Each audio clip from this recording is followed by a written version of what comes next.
to Grappling with the Gray, a forum for promoting an ethical mindset and ethical decision-making to help us more clearly see both sides of complex issues and better navigate the moral challenges of everyday life. I'm Rabbi Yonason Goldson, and with me is my favorite panel, tried and true constellation of personalities. JC Glick is a retired Army Ranger Lieutenant Colonel. He is a leadership strategy and culture advisor, as well as CEO of the Commit Foundation, an organization that helps high-performance veterans find their next adventure. Sarah Kalmeta is a speaker and executive facilitator who helps leaders make better decisions under pressure. She is the founder of Pivot Point International, with nearly 2 decades in global aviation and operations. And Scott Mason, also known as the Myth Slayer, wow, tongue twister too, is a speaker, podcast host, and coach working with executives and entrepreneurs to magnetize and monetize professional freedom by dislodging toxic myths to ignite the charisma within. Thank you all for being here today. And here is our topic. By now, you've probably heard about the notorious New York Times podcast, in which progressive elites endorse the practice of microlooting, a prettified euphemism for stealing. Their reasoning begins by positing that not all acts of theft are equal, which is absolutely true, and builds upon the presumption that some acts of theft can be justified, which is also true. What's chilling is how those justifications are defined and where they might take us as individuals and as a society. Using a friend's Netflix account? No problem. Steal a library book? Never. Leave a restaurant without paying your bill? Unthinkable. Swipe a painting from the Louvre? Absolutely. Stealing from Whole Foods is okay because it's an upscale store, especially when you're going to give the stolen food to a homeless person. Stealing from Walmart or Costco? That is not, quote, very significant as a moral wrong, unquote. Stealing from corporations is a virtue. This Robin Hood mentality extends beyond theft. A disgruntled employee sets fire to a Kimberly-Clark warehouse? Tactically unwise, but morally defensible. And we can at least sympathize with the murder of Brian Thompson, since as United Healthcare CEO, he was guilty of social murder himself. But getting iced coffee in a plastic cup? Quote, that is a profoundly selfish, immoral, collectively destructive action, unquote. So is flying for pleasure. And, quote, private schools should be mostly illegal, unquote. Has our collective moral compass become utterly unwound, or are these positions ethically defensible? The floor is open. I'm waiting for Scott to go first. So. Darn it, JC, I was waiting on you. Maybe that means Sarah has to talk. Well, if you guys are going to wait on each other, then I'll just insert myself. How about that? I think this is a very interesting topic. And my question is really, it's not the issue that some actions are worse than others, because of course they are. But the issue is really how quickly we can justify our own behavior while judging others. And when we're talking about this particular conversation, everyone is arguing about what's justified because of whatever reason. But who gets to decide what's justified and what is that based on? I mean, this really is a question that comes up again and again when we talk about values. If we all have shared values and we all understand how to apply them in the same way, then we're in good shape. I mean, go back to the Declaration of Independence. We hold these truths to be self-evident. I think there are fewer and fewer self-evident truths today, at least in terms of popular culture and popular perception. So I've come up against this response many times, who gets to decide? And yeah, it's a good question. On the other hand, we can't not decide, because then we have moral anarchy. So there's always going to be a tension there. The decisions around these sorts of things, as I observe them, and as I'm hearing in the example, as well as other similar ones, seem to often confuse emotional gratification with justification. Mm. I will say one of the tragedies of American culture, and this is a hill I'll die on over the past probably 50 years, has been the embracing of emotional reactions, feeling states to the same level as hardcore intellectual rigor. Ethics is a subject that ties into everything from theology to philosophy to linguistics, even to science. It, by being so interdisciplinary, requires a lot of intellectual rigor in order to think through and, of course, self-discipline to apply. Feeling states, on the other hand, are a lot easier for us to engage in. Now, many of us in the self-development space learn how to at least attempt to recognize when we're in feeling states and then to control them. I bet JC, with his military background in particular, has seen a lot of that. That being said, the erosion, the sort of elitism that we have in our society, that I think is somewhat justified, has had as a ball and chain attached to it this dislike for intellectual rigor, this diminution of it, and an all-encompassing embracing of feeling states as the end-all be-all substitute for thought and justifications for everything. Okay, this is amazing because Scott and I are completely in agreement on this. I've done my BA to cut out the Wow. Yeah, sound. he's gonna Whoa. want to change his answer here because Whoa. look, I'm a constructivist by nature, and I'm definitely a post-humanist, right? And what I believe is, all of these things, like, they can be real and not have consequence for anyone else, right? So our feelings, like, I'm not saying that people's feelings aren't real, much to Scott's point. Hey, they're real and they can matter to you. And when you start to project them to matter, like, now you're imposing your feelings, so your sense of truth, to everyone else. And I don't think that's I don't think that's fair. I don't think that's right. And I know that those same people don't want that to be thrown onto them, right? How I feel, they'll reject that every day. If I say, well, I don't believe that, so I'm not gonna use your pronouns. No, you gotta, like, well, wait, what about my feelings? And I think, I've seen it with some social justice pieces where they have this, reform piece where, like, hey, you go and you speak to the person who's wronged you. Well, what about the person who's been wronged? Maybe they don't want to speak to that person. I mean, we're not considering the victims in certain things. So what it all comes down to, though, is we live in a social contract, whatever it is. I mean, the United States has its social contract. I would argue that we have some sub-social contracts that operate within there. And arguably our written social contract has gotten a little obfuscated from what's going on. But we live in a social contract, and if you want to change that, there are rules within the social contract to change it, or you decide, okay, it's going to be revolution. What I think is kind of funny, and not funny, haha, but a lot of these people who want the system changed, I don't think they have they target the individual and not the system, right? You want to change the healthcare system, you don't kill a healthcare president. That doesn't do it.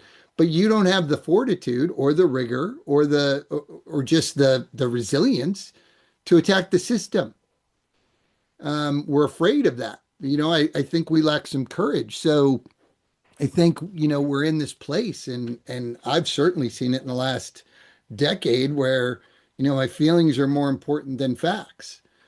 And, I think there's a way to honor somebody's feelings, but not impose them on anybody else.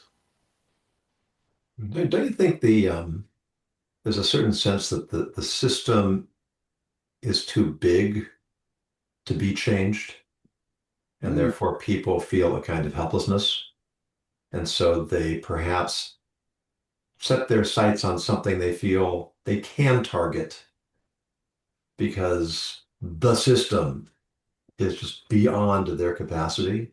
It's not, I don't think it's a justification, but I think it may help understand the mentality. What do you think? Where I struggle with that personally is 250 years ago, we took down a pretty big system, pretty well established, pretty we did something that had never been done before. And I would argue that it was a lot more robust and well ingrained. It was thousands of years of system and less education, less means, and and we did it. I'm We not don't, advocating for revolution. yeah, but we don't even talk about slavery. The people that were slaves and their allies, well, first of all, the slaves themselves never had any rights at all legally, yet somehow many of them found ways to act and resist and help each other and protect each other. One of the challenges that I have with the idea of the system is that it goes also as to something that I find very troubling that we've moved into. That I actually, it's people tend to wag their fingers at the left more about this, but I see it every bit as intensely on the right, which is the idea that we don't have any responsibility to engage with the things that we don't like in our society. And so we can attack individuals and feel good about that without, again, doing exactly what JC talked about, deal with the system as individuals. Now, I'll give an example of this that is more, less SJW related, but perhaps is related to a lot of the controversies that have been going on in the United States in the past few months. I'm not stating my own politics here, but you hear people saying, people being afraid to leave their houses or being taken into detention centers by ICE, even if it's wrongful, people being, the whole idea that habeas is something we don't necessarily need to have for those people in the United States, all right? All of those are justified by the fact that these individual harms to people, by the fact that the system has been something that has been overwhelmingly supporting illegal immigration for a long time. And people will say there's nothing else anyone could do besides what we're doing now. Actually, there has been for decades. Every time I've heard someone say that, I've asked, when was the last time you refused to go to a restaurant because they had illegal staff? Oh, I've never done that. Have you organized your friends to stop that? No. Oh, when was the last time you refused to buy fruit that was picked by people that were here illegally because you were so opposed to this? Oh, never. The last time you went to Home Depot. When was the last time exactly you refused to buy or walk into a building that had been built by people that were here illegally? People can do things, but it's so much easier. Again, going to the idea of feelings and being intellectually rigorous and then applying it to your life. It's so much easier to just sort of blame the system and say, I'm helpless, and so I'll allow these petty little attacks rather than doing exactly what JC said. Actually doing something or talking to people. We can do a lot. If everyone decided they didn't want to buy a home built by someone illegal, let me tell you, there wouldn't be illegals building homes in this country. And not many people would be able to afford homes. Yeah, both things. Or fruit or restaurants or, And how many average Americans are going to be willing to do any of that type of work? Living your principles is awfully hard work. It's very hard. It's manual labor. It's things that, are dirty. And so we're very happy to let somebody else do that, but then sit on a high horse and complain about things. And this brings me to one of my favorite quotes by Epictetus, which is, if you want a clean city, sweep your front doorstep. We all have a responsibility to do that and to not just be like, what's in it for me? I think America has gone off-piste when it comes to individualism and hyper-individualism. And we have lost sense of community. We have lost the greater purpose and why we're here, why this country started, why we all agree to these social norms. And most people are not even aware that they're agreeing to the social norms. They just go along their day and play this game on autopilot.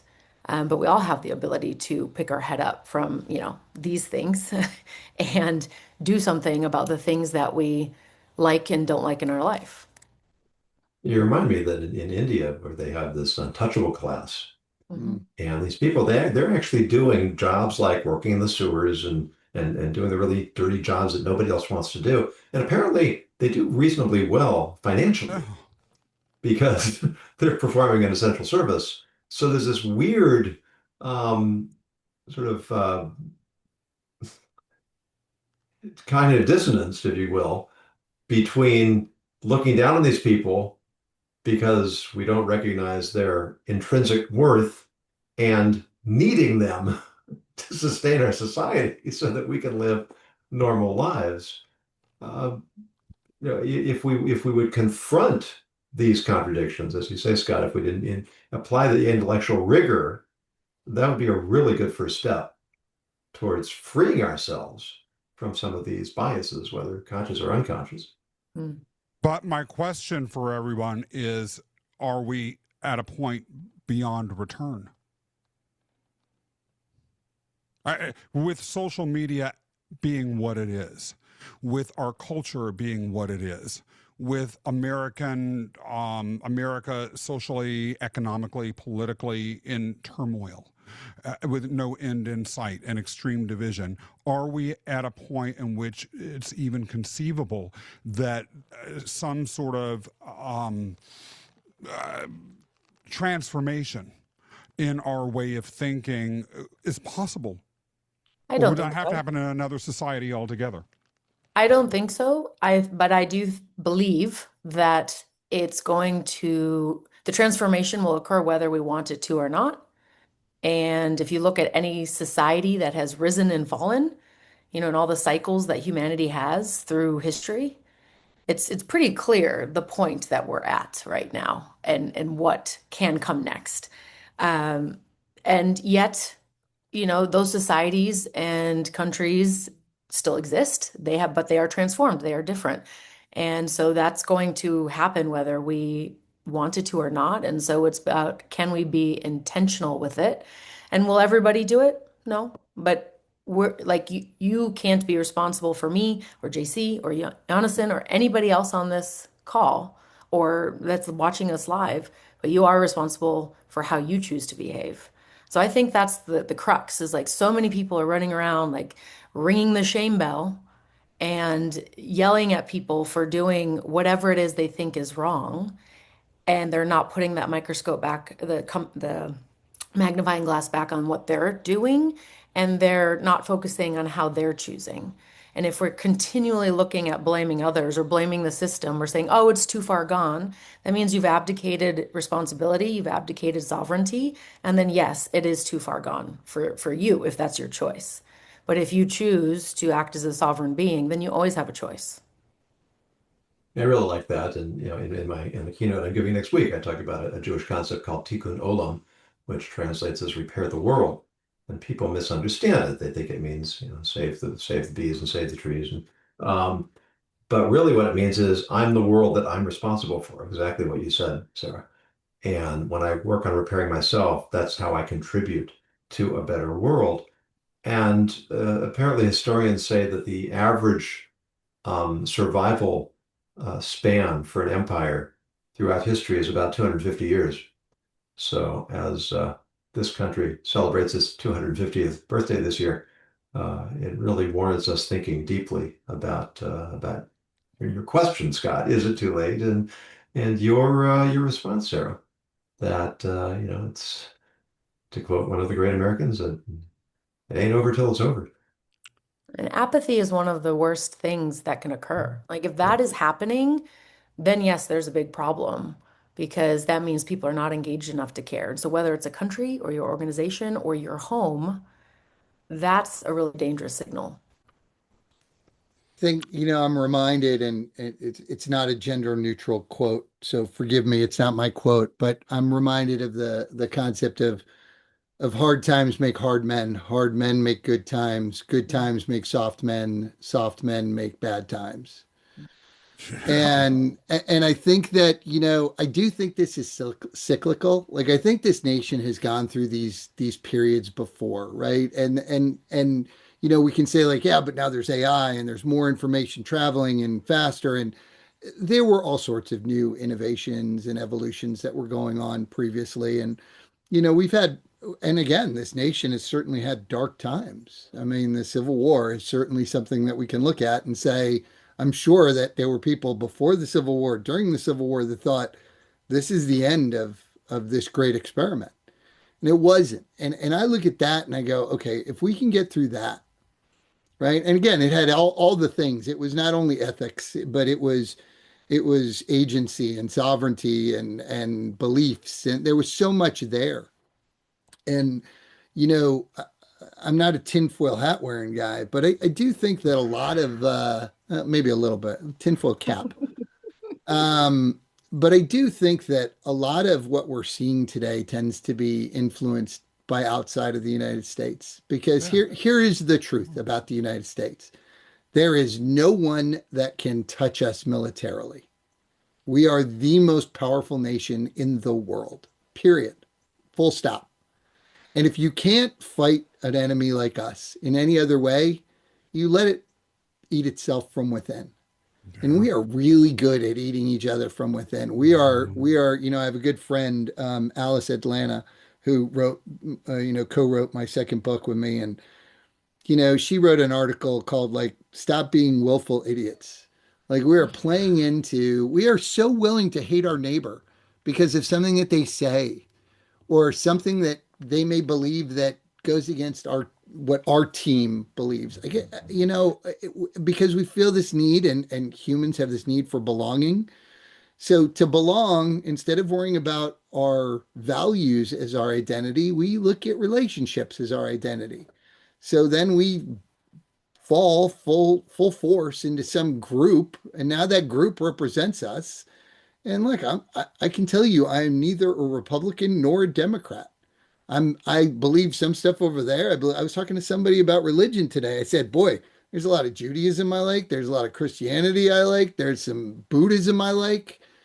Like I am not one whole thing and I'm not that absolute. And we are forced into these false binary choices. And again, I think we are really good at, hey, that guy said this about you. Oh, I'm going to kill that dude. Wait a second. How do you know what that person said about? Like, why are you involved in this whole thing? It's just, but I think this is cyclic. I think that we'll get through this. I think that the majority of the country, and I don't know, I'm curious about the people you all talk to, but I talk to people all over with very different backgrounds and very different leanings. And they're all saying what we're talking about. Like nobody, like I don't talk to anybody who says like, yeah, it was totally okay that we killed that guy who owned the insurance company. And yeah, I mean, most people there's this reasonable man syndrome, but I don't know. Am I just not talking to the right people? No, Sometimes I do. Oh, I'll just a minute, Scott. I think that the people on the extremes make most of the noise, and that's why I'm continue to advocate the formation of a passionate moderate party. Uh, that it's the problem is that people who are moderates tend to moderate their behavior, and therefore the people on the extremes with the extreme behavior create this illusion that we're all pitted against each other. But you reminded me while we're having this conversation, and then I'll get back to you, Scott. It happened a couple of years ago. Apparently, Instagram has every year the post of the year, Hmm. and the one that was leading was somebody Kardashian. And so someone posted a picture of an egg and said, "Vote for this," and people did. I would It have. actually beat out whoever the big influencer was who was expected to win. And I thought it was a really encouraging sign Mm. that so many people are fed up with the superficiality and with the people who are famous for being famous. And if we could just harness that and direct it. Yeah, I really liked your point earlier, JC, that the American Revolution was not a small event in world history. Yeah. And if they could pull that off, we can too. Go ahead, Scott. And yet, I'm going to really shake the sauce that JC just planted in my mind with regards to false binaries. Because perhaps even in this conversation, we're thinking about moral responsibility and ownership over our actions and what is moral or not, particularly when it comes to hurting individuals in a way that reflects a false binary. Now, I'm going to give a couple of examples here because I know, well, at least one of them I'm pretty sure you'll school me about, Jonathan, but I'll just throw it out there as an example. And the other one I think everyone else here probably will relate to. So the first is the Old Testament story of Jezebel. The queen, the Phoenician queen, who was overthrown along with her after her husband Ahab. There's a scene that's so vivid. I'll never forget seeing all the pictures and reading about it when I was a child. Jehu, I think, was the person coming in as the conqueror, and he went through the walls, and Jezebel put on all of her makeup and did her hair, and she was haughty, she was evil, she was selfish, she was mean. She helped rule that country with an iron fist and through terror, and she leaned out of the window to mock Jehu as he was coming in. And he looked at the tyrannized eunuchs that worked for her that were standing by the door. And apparently they did something like nod back and forth, and they lifted her out and threw her out the window. And she fell to the ground and died, representing the end of this evil, oppressive system. And dogs came and ate her and like licked her skull and stuff like that. It was a very vivid story. And there's no, that I recall, condemnation of the eunuchs who did that. They were responsible for their action, right? They killed her. And they're portrayed in a way, at least as I've read the story, sympathetically. Similarly, in The Lord of the Rings, Sauron, the great villain, all of the good people go on an explicit quest, not just to conquer his forces, but to kill him, to get rid of him forever. Thinking about both of these examples, and perhaps the healthcare, Brian Thompson maybe was his name, the healthcare CEO, is it possible that some individuals go essentially beyond a moral vanishing point with regards to their alignment with an evil system, such that really, symbolically and as a matter of practice, doing something horrible to them actually does have a moral justification? If it was morally justified, and Tolkien, by the way, was a Christian scholar, if it was morally justified for Frodo and the rest to try to kill Sauron, well, was it really? Is it a binary for us to just reactively say, well, Brian Thompson, no one should have tried to kill him. He had a lot of money, he had a lot of power, a lot of influence. Was he using it to do anything, or was he using it to make things worse for people? And if so, is there a moral black hole that he crossed into? Oh, I got so much for this, but I want somebody else to go first. Yeah, certainly. I mean, if we really want to get ourselves into trouble, we could talk about the Iran War, which is much the same thing. And I think it goes back to the point that you raised at the beginning, Sarah, that we have to be able to make moral judgments. Is the head of United Healthcare, is he comparable to the Ayatollah of Iran? I think intuitively, most of us would say they're not equal. I think we could make a very good rational case why they're not equal.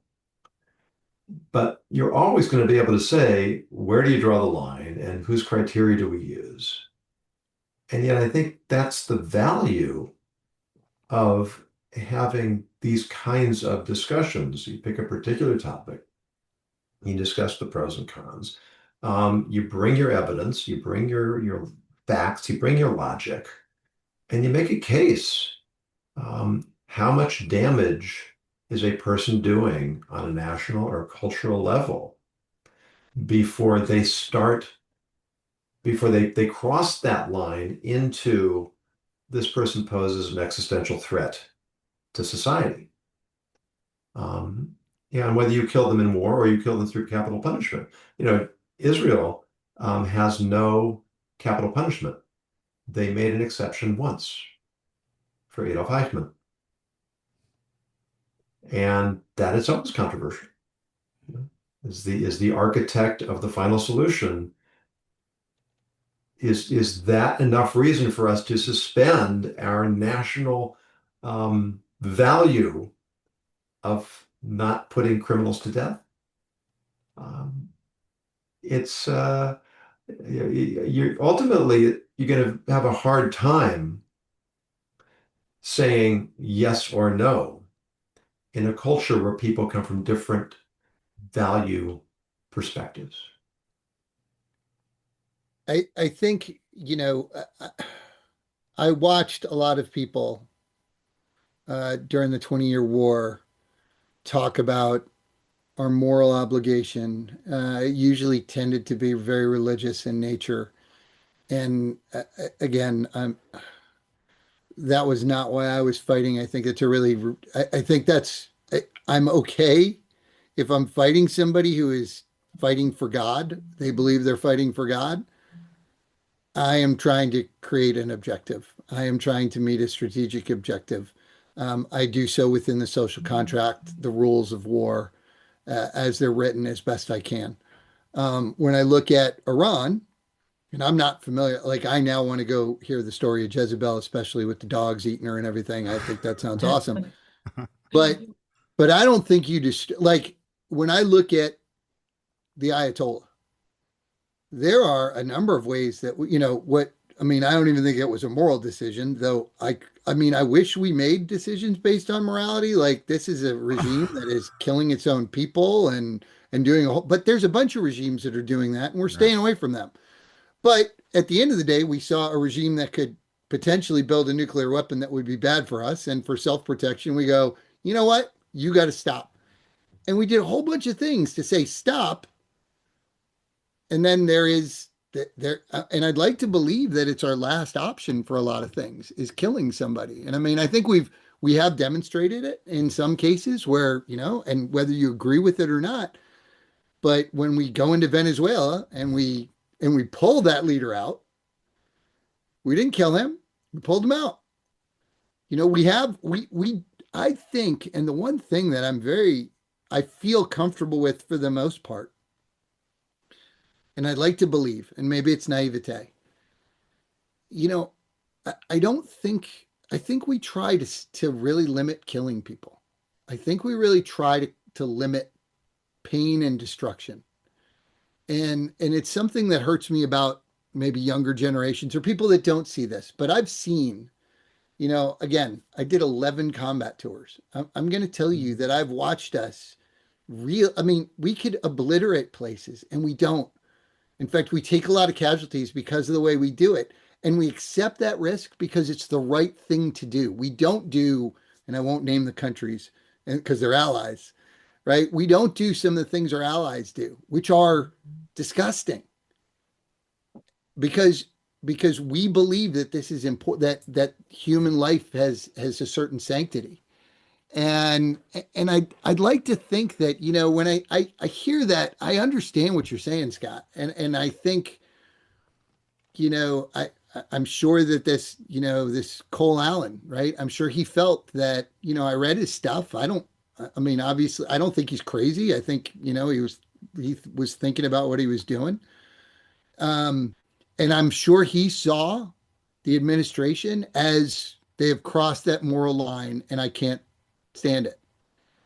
And he saw the system not working for him. And so he decided to kill these people.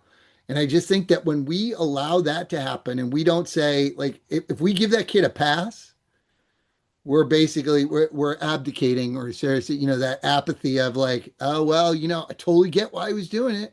It doesn't make it okay. Like you can't do that. You and I are doing like you and I don't. I bet you there's a bunch of politicians you and I don't agree with, and you and I have never thought about killing them. And in all fairness, after 9/11, a lot of the people that were killed there were people like security officers, firemen, secretaries. The entire weight and wait staff at the windows on the world. And there was a lot of sympathy for, at least within the United States, particularly for those people, in the whole moral argument about the evil of the 9/11 attacks was that innocent civilians were killed. Yet there were newspapers, and not just in the Middle East, but in parts of Latin America and Europe, usually associated or affiliated with one particular political ideology, that argued that all of those people that worked there were supporting an evil system, whether it was the security guards that were guarding the rich people that were there, or the secretaries that were making sure that the paperwork that was destroying lives went through, or even the wait staff that was there to cater and make the rich people feel comfortable as well as fed. And so I do think that there was an argument, where does that line come, or were those people even if you were to accept that there's an event horizon of morality, had those people crossed it? Because in one way or another, all of us are complicit in the evil acts, which on a larger level do lead to massive human misery and destruction. Hey, it might just be buying a t-shirt that was manufactured somewhere in a sweatshop. All right, very few people can say they don't do any of these things that don't make them complicit in horrible evil. Yep. I think you're right. And, I wrote a piece not too long ago. Well, I guess it was like 2016 election. I wrote a piece of, hey, you're not happy about Biden or Trump as a choice. What accountability do you take that they're the choices? Like, they are reflective of us. This is our doing that has gotten it. You don't like the people you're voting for. Well, guess what? Guess whose fault that is? And it goes back to the binary choice. In other words, they really see it in the elections, because while so many people are complaining about the choices they have, 97% are still voting for one or the other. Yep.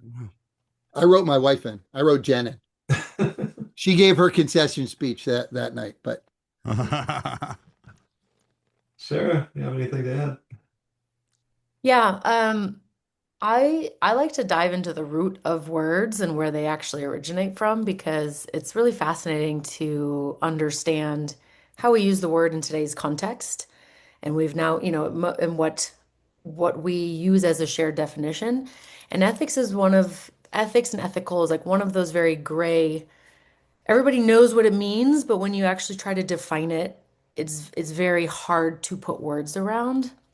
And Jonathan, I know you and I have talked about this before, but the Greek root of ethos, originally meant something more like custom or habit. It didn't point to this like moral law in the heavens of good and bad or good and evil. It was, this is just how we do things around here. So if you think about that, ethics change not only based on your culture and where you are, but through time. They're different. And yet we tend to take like the now, like, right, cancel culture. We're taking what we now know through expanded consciousness and what we now agree to be good and right or bad and wrong, to cancel things that happened in the past. So I think this is actually the crux of a lot of these conversations and a lot of these issues that we're facing, because it's a standard that is amorphous, and it's something that is ever changing and ever evolving. It didn't mean goodness, it meant normalcy. So what's normal? And in some places that normal looks very different. I still remember a conversation I had when I was living in Hong Kong with one of my really good friends. When we were sitting on the train between Tung Chung Island and Hong Kong Island. And we shared the same birthday. So we were, talking about a variety of things. And he said, Sarah, you have to remember, I grew up in a third world country, because he told me some story of, where he was in high school, and it was in Johannesburg, and it was extremely dangerous. And his perception and his experience was vastly different to mine. And then yet here we are in a different country, in a different place, and having this shared experience. And so it really kind of brought home that point of, my experience is different than yours. My perspective is different than yours, and we can have a shared agreement on something, but that doesn't mean we're always having the same conversation. And that's why you have this podcast, because it is a very gray area and it's not something we can easily containerize or put a box around or any shape around. And that is what's difficult for people. And I think that then leads people to freeze and not take any action or to hide. Or they then point the fingers because we're very good at anything that we don't like or that's wrong, saying that's an external reason. But anything that's going right, it's because, well, I have the skill set. I'm amazing. I just knew what to do and I'm moral and I'm all these things. And the truth is somewhere in the middle. A lot of times it's luck, right? The way things that play out. And so it's really this like deep presence with what is actually occurring. And I think most people, not even just talking about Americans, most people in today's world are numb to their actual experience, and they're not even responding to what's happening right now. It's all of their unprocessed traumas, and then they're hyped up on caffeine and energy drinks, and then they're watching, whatever Netflix until it says, "Are you there?" I mean, guilty. I've done it before, but uh, they're doom scrolling, and I don't care if you're scrolling on LinkedIn and you're working, you're still doom scrolling. You're still on an app and you're consuming content rather than letting your brain rest and thinking for yourself. And I think and believe that more people need to spend time thinking. Feeling is important, but we need to understand that emotions are temporary. And it's something that we can actually sit in, and too many people don't know how to do that. And there's a very good book called The Comfort Crisis that very accurately depicts why we're here because of that. And that's the good times make soft men, right? Yeah. That's exactly what's happened. Have any of you read the book Anti-Fragile by any chance? Yep. No, I had a not yet. feeling you had. Right, that also goes as to this. Yeah. Yeah. Well, it's interesting because the classic ethical teaching in Judaism is called Ethics of Fathers. And the very first teaching in the book is be deliberate in judgment. And to really think about what that means, to deliberate. It's that mental rigor that you were talking about at the beginning, Scott. And don't rush to judgment. Don't let your feelings carry you away.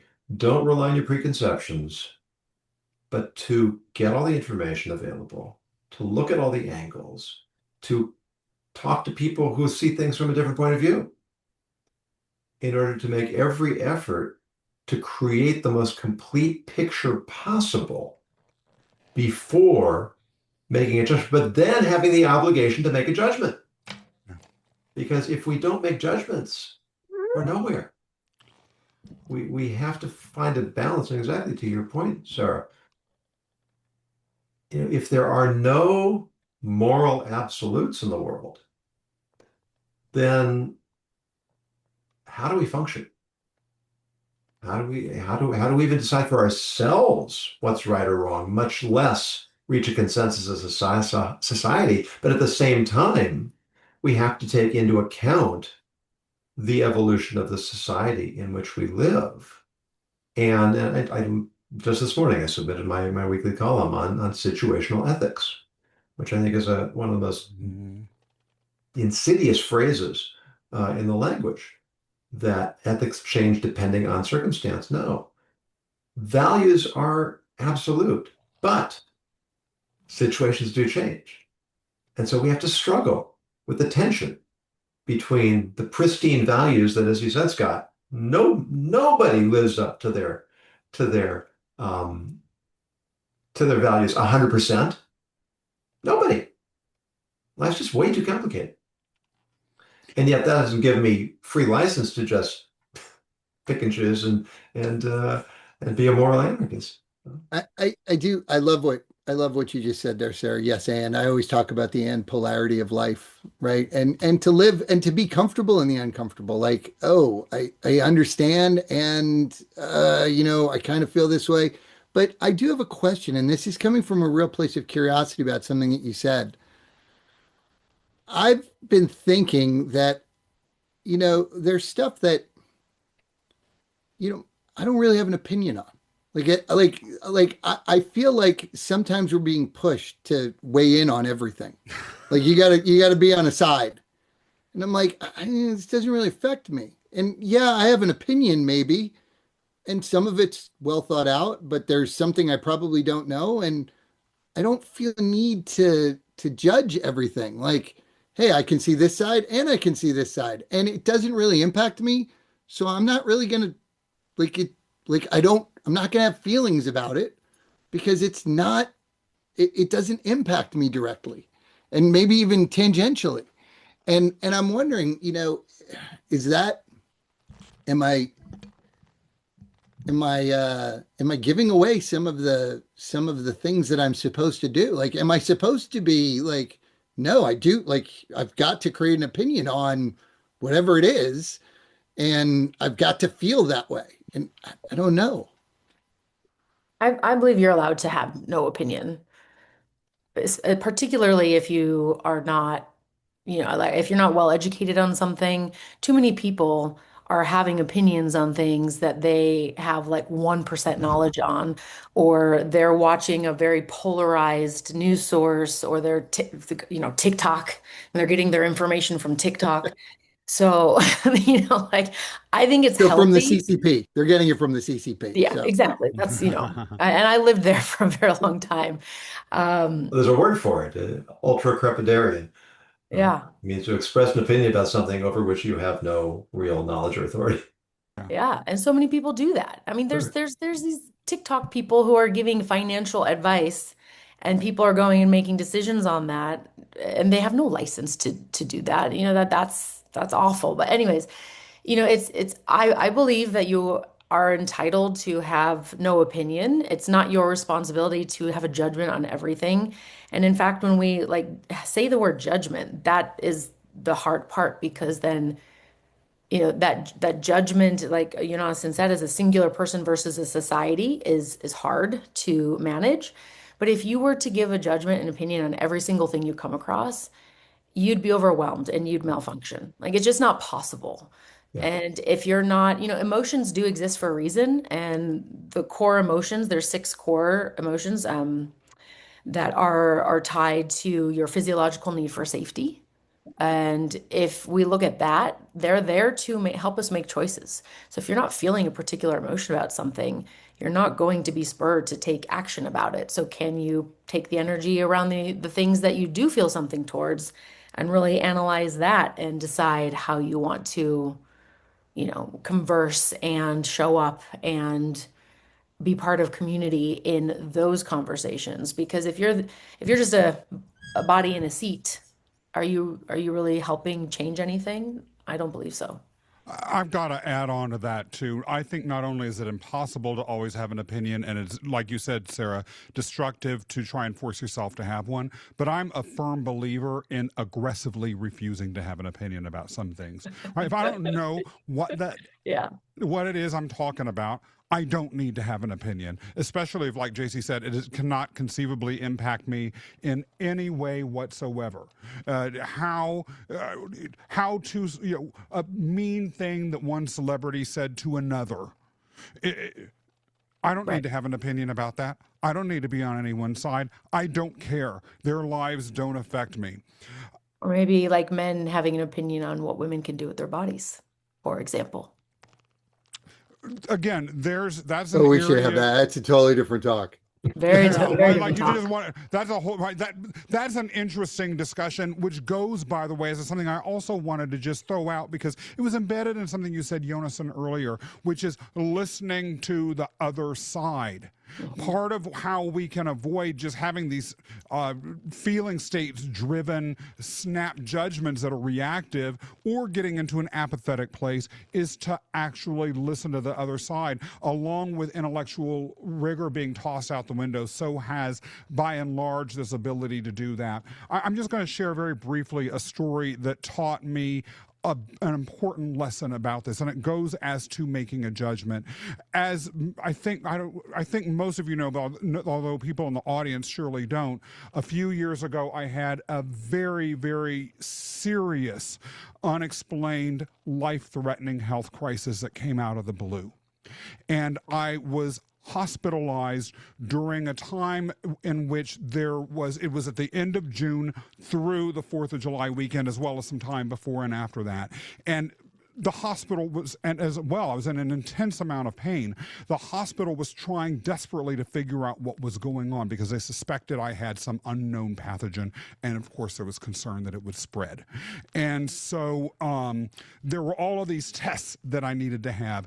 And day after day after day, oh, we're going to have this test tomorrow. Oh, we're going to do it the day after. Oh, it'll be today. And then it wouldn't happen. This dragged on and on and on. And I remember there was a large part of me that was like, I'm going to be like a total male Karen and use my law degree to terrorize these people and all this sort of stuff. And then another part of me is like, well, wait a minute. I'm making some assumptions here. Let me think about the other side of the story. It's the end of June. All of the interns are leaving. It's 4th of July. All of these people need vacations. Some of this time is on the weekend. Maybe people have time off, and maybe there's a lot more emergency stuff. Maybe these are people that are just like me, trying to do their best in the world without any resources. And I feel the impact, but maybe there's people that would feel the impact more. And so eventually I didn't. I was cooperative with the people. I expressed support, all of that sort of stuff, understanding. When it was over, finally, I think the 5th or the 6th of July, which was many days afterwards of excruciating pain, I finally had those tests. And do you know, all of those tests ended up showing no more information at all. The whole thing that I had was as mysterious after the tests as before. And I'll never forget, the doctor said, you seem so calm about this. I was like, look, I learned a lesson here. I didn't need to have an opinion about all of this. I didn't need to automatically jump into some moral judgment because of what I was feeling. I needed to think it through. I needed to imagine the other side and view it with empathy. And she asked me, Scott, are you a psychologist? I was like, no. Just someone's trying to be a better person. And maybe there's a story in that or a lesson that we can learn about the fact that we don't know everything all the time, and that listening to or trying to see things from the other point of view can pull us back from a rush to judgment that would have been totally pointless anyway. What I really love about your story, Scott, is that you were a model to all of those nurses and doctors that were treating you.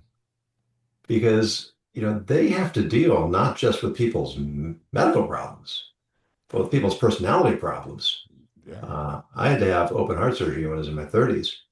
And my wife told me that the nurses were fighting over who would get me. Yeah. Because most of the people in there were older people with all sorts of chronic health problems. And I was completely asymptomatic. They found this thing by accident. And, I was just hanging out, waiting for them to go, slit my chest open and sew me up inside. And when we make that effort, I mean, you were in a difficult position, and yet you still found the wherewithal to look at your situation from the outside and control your impulses because of a sense of respect for those around you. And that's how we change the world. I think every time somebody sees someone else acting poorly, it lowers the bar for them. Whenever they see someone acting nobly, it raises the bar for them. And that's how we change the world. I think it even goes, it's a word that's never used. We always use respect, but I really think it's about consideration. Mm-hmm. And I actually think we use respect a little too much, because what we think is disrespectful is actually not. It's just, it might be rude, it might be inconsiderate, but it's not disrespectful. It's just rude or inconsiderate. And I always say to Jen, and I say to my kids, like, why are people just not more consider someone other than yourself? Which I understand, like, that's hard. I get that it's not the natural way that we're wired. We're wired to take care of us, right? We're all the stars in the movie of our own life, and everyone else is just an extra. And if we just consider them, what they're going through, what they're thinking about. And the other piece is, and this is why I always like, and I love this group, but I always like being on this show, is I can not agree with somebody's perspective. Didn't happen today, but I can not agree with someone's perspective and still really like that person. Mhm. I can go, wow, I don't agree with that. And that doesn't taint my opinion of that entire person. That's a place where they have, because I believe that our reality, I'm very Kantian and the world we engage with, we create. And so what you've created that's yours. And I'm not going to take that. I consider that. And that's okay for me. And you're still great. I can not agree with you on a bunch of stuff. I mean, Jen and I love our marriage because like we don't agree on everything.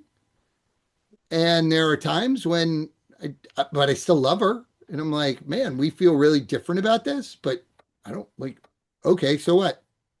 Like that, it just doesn't matter. And what makes me crazy is we feel like animosity towards people we don't even know because they say a different opinion. We're like, oh my God, that person's horrible. What are you talking about? You don't even know that person. Well, they think this way. Okay, so they're completely bad. I mean, it goes back to the whole cancel culture thing, right? So I can dislike that Jefferson had slaves and also appreciate that he was brilliant and wrote the Constitution and the Declaration, right? I can have both of those things can sit in my mind very comfortably, right? And but for whatever reason, we have to be all one way or all the other, or well, you think this one thing, and it's really hard for me to think of more than one thing that I would disassociate myself from a person. And there's one thing that would I would disassociate from a person completely for one viewpoint that they held. But that's it. Yeah. It's a mark of high intelligence to hold opposing beliefs and know that both can be true. It really is a yes and conversation. It's not a zero sum game like that, this belief cancels out this belief or has this hierarchical nature to it. And I really appreciate what you said about the main character, right? What Gen Z slang is, that's main character energy, right? Everyone in their own story has main character energy. You are the main character of your own drama, your own saga. And you are also a supporting actor or actress in somebody else's saga. And if you just consider that for a moment, you can all of a sudden realize, wow, what is that person's experience of me? Or how do I play and how do I fit into their experience? And it's a really fun game to just like sit with that and really let yourself not, take off that responsibility too of having to be the star of your own show. Like that's a lot, you know. You always have to, it's like Truman Show, and then you have to, hold the thing and say the little ad and Mhm. all this stuff. It's just like give yourself a break. It's okay to not always be in the limelight, and it's actually healthy to do that. And I just read somebody else posting about this and talking about, they're quite a well-known person, and they went and they like held the sign for their friend running a marathon. And they use that exact language. I was the supporting character, supporting role in her experience. And it was great for this person to just take a back seat and like be the support rather than the other role. And it can be fun when we look at it from that perspective instead of, oh, I can't like you because you're different. And I think the important distinction there is you're not wrong. It's just different. Yeah, it's really the whole story of Ruth from the Bible. Um, it's all about she's the title character in the book, and yet she is continuously playing a supporting role. She goes with her mother-in-law Naomi because she's loyal to her and she wants to be part of her value system and her people. And she follows her advice through the story, and she makes herself dependent upon the kindness of strangers. And in the end, when she has a baby, the women say, "A child has been born to Naomi." What? Child was born to Ruth. What are you talking about? But Naomi had lost everything. She lost her husband, she lost her sons. And this is her moment that she feels that there's been some sort of compensation for everything she lost. And Ruth just steps back out of the light and lets Naomi have the moment with her own child. It's really one of the most poignant moments in all of in all the Bible. And then on the other hand, and I actually use this line in my keynote, that when you are the star of your own show, right, visualize the screenplay of your life and listen for the director. Who's the director? The voice of your conscience. And let your conscience guide you on how to play your role. And to add on the yes and here is that, and when the director tells you it's someone else's scene, let them have it.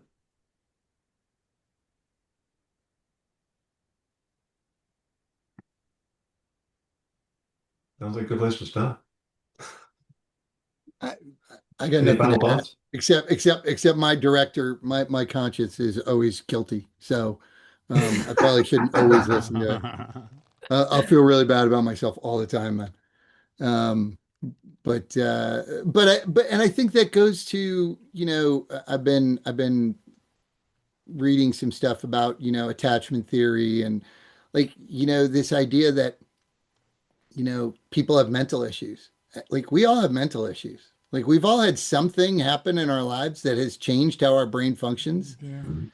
And we've got to be aware of that too, because what are we doing to protect ourselves? What armor are we putting on? What are we projecting on others? What assumptions are we making? What things are we doing to kind of self-sabotage because of those things that are in our own life? And we've got to, I do think that if we swept our own steps a little bit, if we just worried about how do we behave and how are Also, we trying to be better, maybe we'd all be better. Oh yeah. I also can't help but go back to our discussion early at the top of the hour about intellectual rigor. Because perhaps on a cultural level, and it certainly is true on a personal level, lack of intellectual rigor, diminution of intellectual rigor is self-sabotaging behavior. It truly is. So why as a culture are we allowing that sort of sabotage to entrench itself within what we are?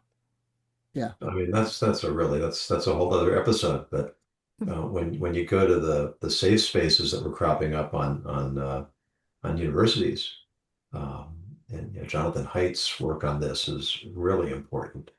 That safe space should only be used for physical safety, because when it becomes I'm entitled to not be confronted with any ideas that make me uncomfortable. Talking about your comfort zone, Sarah. I mean, how does anybody grow Yeah. or learn or engage or debate if you said something that makes me uncomfortable? And to their credit, a couple of universities, University of Chicago in particular, came out very strongly against this whole concept. But so many universities endorsed it and promoted it. And I mean, what are you getting for your $50,000 a year in tuition, if not an environment that stimulates your mind Right. to explore new possibilities and learn how to engage people who don't see the world the way you do? I've seen it and experienced it on both sides of it at Columbia. And one of the problems with people thinking, one, they think if you're there, everybody thinks the same way. So people will say things as total fact. And I'll raise my hand and go, hey, just so you know, I don't see it the same way. Like, I respect that you do, I understand. And I see it totally different. So you just made a we statement. I mean, it's not all of us. And it was funny because I was walking on campus, I was helping somebody out, another doctoral student who I like, who I think is very talented, very smart. We were talking about animals, and I was like, "Oh, I love animals. I don't hunt. I could never kill an animal." She's like, "But you have no problem killing people if they don't agree with your moral." And I said, "Wow, okay. Would you like to talk about that? Because I'm more than happy to discuss that." And she was like shocked that I oh, well, I was like, I'm assuming you weren't trying to offend me. You were you saw like a juxtaposition in who I am. I'm more than happy to discuss it. And she's like, oh, okay. And we did. And I said, well, let me tell you what I was thinking. Let me tell you what I was experiencing. And to this day, judge me all you want. It's much easier to kill a human than it is to kill an animal. And I can give you all sorts of moral and ethical reasons on why that is. But, but I think that when people get this comfort place, there's this own oppression, the oppression the oppression of an idea, and then they become the oppressor, and they don't realize that. And Pablo Freire talked about when we have these kind of conversations, we have to think both about the oppressor and the oppressor and the oppressed, but they're two things together. So. Jonathan, this is awesome. I love this group, and we should do this again on that topic. Hey. Listen, anytime we can get the planets to line up, it's always delightful. The chemistry and the depth of thought and the breadth of perspective with this group is and when I get my 7-figure contract with Fox or CNN, whoever picks it up, we'll definitely make you some of the regulars. Good. I'm holding you to that. Good. I want to be on that show. This is recorded, so Yeah, we're going to be in that. Yeah. And if you don't, I could always done that out. But if you don't, by the way, you've crossed that moral event horizon. well, let's work on the 7-figure contract first, and then we'll deal with the details. I do. Well, thanks so much. As always, as expected, JC Glick, Sarah Kalmeta, Scott Mason. It's been an absolute pleasure. For those of you who are listening and watching and would like more of this, sometimes we have backstage conversations that continue. You can have access to those if you go to my Substack, become a premium member. If you have a topic you'd like us to take up for a future episode, go to my website, ethicsninja.com, use the contact information, submit your idea if it's compelling, and we'll definitely use it in a future episode. And until then, as always, we encourage you to continue grappling with the gray.